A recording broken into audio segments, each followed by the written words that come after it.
Fala, investidor! Tudo bom com você? Aqui quem fala é o Daniel Alvarenga, o investidor raiz, e hoje nós vamos para mais um vídeo direto ao ponto, onde eu vou falar sobre as ações da JBS. Então, se você quer saber mais sobre essa empresa, vem comigo no vídeo até o final, pois eu vou deixar aqui a minha opinião se vale a pena ou se não vale a pena investir em JBS. Só que antes de entrar nessa análise, eu já vou logo te convidando para você se inscrever no canal, ativar as notificações clicando no sininho para você ficar sabendo sempre que eu lançar vídeos novos e não se esquecer de deixar o like. Se você gostar desse conteúdo, clica no botão de curtir, pois me ajuda demais, ajuda o YouTube a entender que esse conteúdo é de qualidade e entregar para mais pessoas, valeu? Então agora, sem mais delongas, vamos para a análise aqui na tela do meu computador. Bom, a JBS, eu tô gravando esse vídeo no sábado, óbvio que o mercado não vai estar aberto, né? Quando a gente olha no ano, ela tá caindo aproximadamente 22% e nos últimos 12 meses aproximadamente 57%. Então as ações estão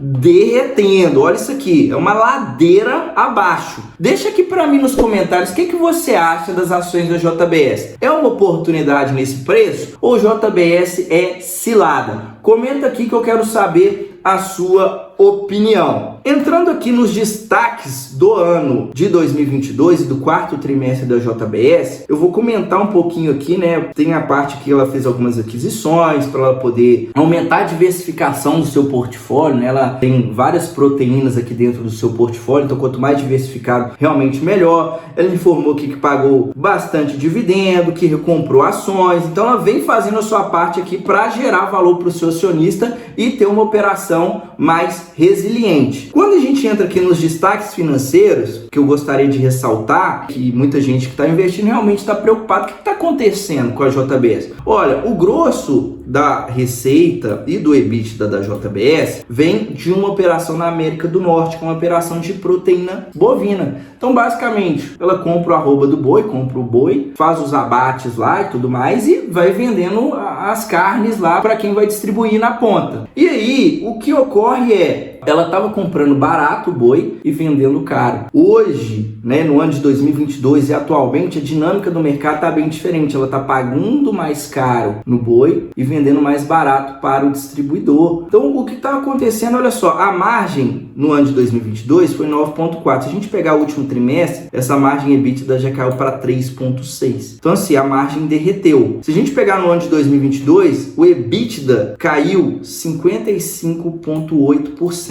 Olha só, quando a gente olha para o EBITDA do quarto trimestre, foi mais terrível ainda. O EBITDA caiu 85,5%. Então, assim, a base comparativa era uma base muito forte, mas o resultado também piorou muito aqui no quarto trimestre. Vale ressaltar que ela tem a vantagem de ter outras operações, como, por exemplo, JBS Austrália, que o resultado foi até bom no ano de 2022, mas não foi tão bom no quarto trimestre. E por aí vai, né? Aqui estão as operações que ela tem, né? Seara, JBS Brasil. Enfim, não vou me aprofundar tanto aqui para não ficar tão longo o vídeo, mas o que você tem que entender é que o resultado está piorando muito devido a essa operação na América do Norte, e se o resultado piora, a cotação desaba. Então a primeira coisa que você tem que entender, se você está pensando em investir na JBS ou se você já está investindo, é essa questão dessa operação na América do Norte. A JBS, acredito que já deu para entender, empresa que atua no setor de carnes e derivados.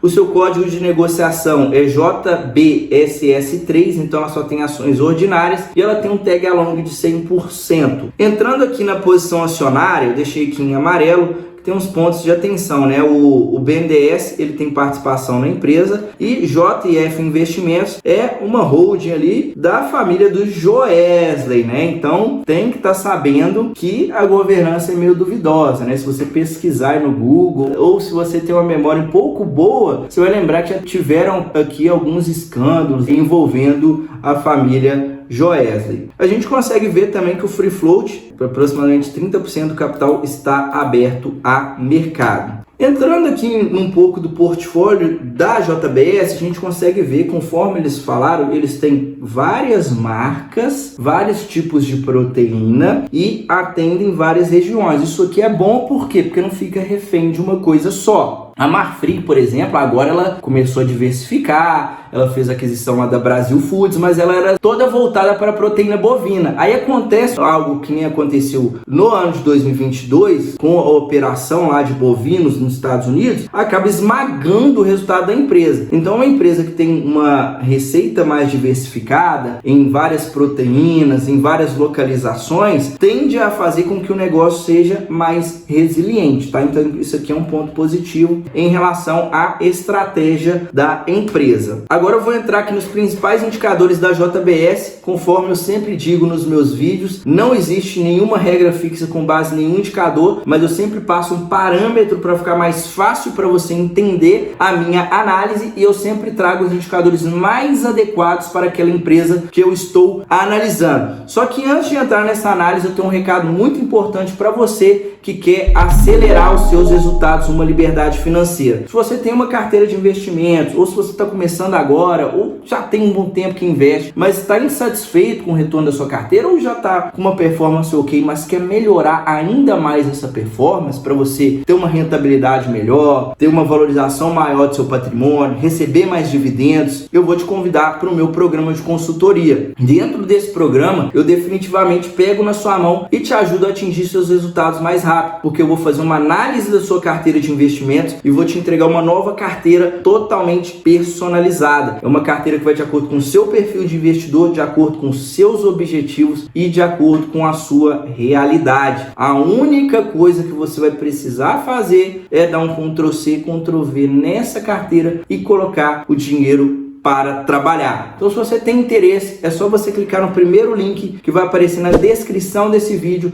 e entrar em contato comigo via WhatsApp para mais informações. Valeu? Vamos continuar aqui a análise? Cotação do dia 6/4 de 2023, ela estava R$ 16,79, valor de mercado aproximadamente 37 bilhões, então é uma empresa que tem sim um porte bem relevante aqui dentro da nossa bolsa, não é uma empresa pequena, ela já perdeu muito valor de mercado nos últimos meses, mas ainda é uma empresa que tem um porte considerável. Dívida líquida sobre EBITDA de 2,3 vezes, isso quer dizer que ela está com uma alavancagem moderada no momento, não é uma alavancagem baixa, mas também não está com a dívida estourada, porém a gente tem que continuar acompanhando, porque o EBITDA, se o EBITDA cair muito, essa alavancagem vai estourar. Quando começa a passar de 3 vezes, é um ponto de atenção. Então, no momento, o endividamento dela é um ponto que a gente tem que estar acompanhando. Liquidez corrente de 1,44, mostra que para cada R$1 que ela tem no passivo circulante, ela tem 1,44 no ativo circulante. Então, em tese, ela tem sim uma boa liquidez no prazo de 1 ano, né? Um pouquinho acima ali do que ela precisa ter, o mínimo, né? Em tese, de R$1. Olhando aqui para o dividend yield de 12%, é um bom dividendo, na verdade é um ótimo dividendo. Vale ressaltar que esse dividendo está mais alto porque a cotação caiu também bastante, então tem que considerar isso aqui. Mas geralmente eu gosto de empresas que paguem pelo menos 6%, então 12%, se ela pagasse o mesmo dividendo nos próximos 12 meses, com certeza ela iria estar indicando que está bem atrativa. O ROI de 37% é um ótimo ROI, quanto mais elevado esse indicador, melhor. Geralmente eu gosto de empresas que tenham pelo menos 10% em ROI. O ROI é um indicador para a gente medir a rentabilidade da empresa. Quanto mais elevado, mais rentável é o negócio, mais a empresa está conseguindo gerar valor com base no patrimônio dos sócios. Margem líquida de 4% é uma margem baixa, tá? Esse aqui é um ponto de fraqueza das empresas que estão nesse setor, elas têm margens apertadas, então tendem a ser negócios mais sensíveis, tá? Empresas com margens baixas são mais sensíveis. Eu geralmente gosto de empresas que tenham pelo menos 10% ou mais em margem. Olhando para o EV/EBITDA aqui, que é um indicador de preço, hoje ela está valendo 3,5 vezes o Enterprise Value. Olhando para esse indicador, eu costumo dizer que 10 vezes é um preço que não está barato nem caro, e quanto mais abaixo de 10, mais a empresa pode estar descontada, e quanto mais acima de 10, mais a empresa pode estar ficando cara, tá? Então, olhando para esse indicador, parece sim que está barata nesse preço de R$16,79. Porém, a gente tem que considerar que, conforme eu já mostrei e o resultado do quarto trimestre foi um resultado que piorou bastante. Então não adianta às vezes ela tá barata, sendo que o resultado tá piorando muito, tá? Então você tem que considerar isso também na hora de investir. Não dá para ficar olhando só o indicador, conforme eu falei, não tem regra fixa. Você tem que olhar todo o contexto antes de investir. Entrando aqui no histórico de lucros e proventos, a gente consegue ver que ela tem um histórico sim de apresentar lucro, mas com bastante volatilidade, né? Um ano dá um lucro moderado e depois o lucro sobe, depois cai, aí dá prejuízo, aí o lucro sobe, aí cai. Ano de 2021 foi um ano muito bom, olha o lucro aonde que chegou. Ano de 2022 já deu uma boa piorada, mas ainda assim a gente consegue ver que a empresa deu um lucro muito superior ao que ela costumava apresentar no passado, pagou bons dividendos, dá para ver que ela estava distribuindo menos da metade aqui do lucro e ainda assim conseguindo remunerar muito bem aqui seus acionistas em termos de dividendos. Olhando o histórico de cotações, vários anos sem sair do lugar, né, perto ali de R$5, aí depois ela mais do que dobra de valor, aí depois despenca de novo. Onde que eu quero chegar? É um ativo cíclico, né? Então, quando o ciclo está muito bom, a cotação dispara. O ciclo piora, a cotação derrete. Então, é um ativo que você tem que ter uma certa cautela caso você queira investir. Agora eu vou entrar no histórico dos resultados da JBS desde 2015 até o consolidado dos últimos 12 meses, já pegando o resultado completo do ano de 2022. Você que está acompanhando aqui até agora, se está gostando desse conteúdo, não sai sem deixar o like. Talvez você tenha esquecido, então eu vou reforçar com você. Clica aí no botão de curtir para poder ajudar o canal a continuar a crescer. Valeu? Então vamos lá. Receita da empresa saiu de 362 bilhões para 374 bilhões, então é um monstro, né? Não tem o que dizer, 374 bilhões de receita está entre as maiores receitas da nossa bolsa, se não for a maior, tá? Ela deve estar ali na briga com a Vale e com a Petrobras. O EBITDA da empresa também melhorou, saiu de aproximadamente 13 bilhões para 34 bilhões. E o lucro saiu de 5 bilhões para 16 bilhões. Então, se a gente comparar com o passado, a empresa melhorou. Algo importante você acompanhar o EBITDA. O lucro a gente consegue ver que oscila muito. Olha, uma hora dá 5, outra hora dá 500 milhões, outra hora 1 bilhão, outra hora 210. Então não analisa muito pelo lucro. Por quê? Porque tem depreciação e amortização que distorce o resultado e também tem um resultado financeiro. O que é importante é você analisar o fluxo de caixa operacional, olhar também o CAPEX, se ela está gerando caixa frente aos investimentos que ela está fazendo, se está gerando caixa livre, acompanhar o endividamento e acompanhar o EBITDA, beleza? Quando a gente olha pelo EBITDA, a gente já consegue ver que o resultado não oscila tanto. Tiveram anos que pioraram, conforme estou mostrando aqui o ano de 2016 e de 2018, mas não é aquela queda muito acentuada. No ano de 2022, de fato, o resultado piorou, mas se a gente comparar com o ano de 2021, que foi um ano fenomenal, parece que piorou demais. Mas se a gente comparar com o passado, poxa, se a gente comparar lá com 2019, 2020, o lucro operacional, né, o EBITDA, é muito superior ao resultado que ela apresentou no passado. Então, no ano de 2022, ela apresentou o segundo melhor EBITDA de todos os últimos anos. Então, falar que o resultado foi ruim? Não foi. Mas o mercado está castigando ela por quê? Porque no quarto trimestre o resultado foi ruim e esse resultado ele veio piorando trimestre a trimestre. Mas lembrando que a comparação com o ano de 2021 é uma comparação um pouco injusta, porque o ano de 2021 tudo deu certo para JBS, tá? Só que o grande ponto que eu gosto de ressaltar é a margem. Então, falando aqui do EBITDA, nem vou falar da margem líquida, vamos falar da margem EBITDA. A margem, em média, é de 9%.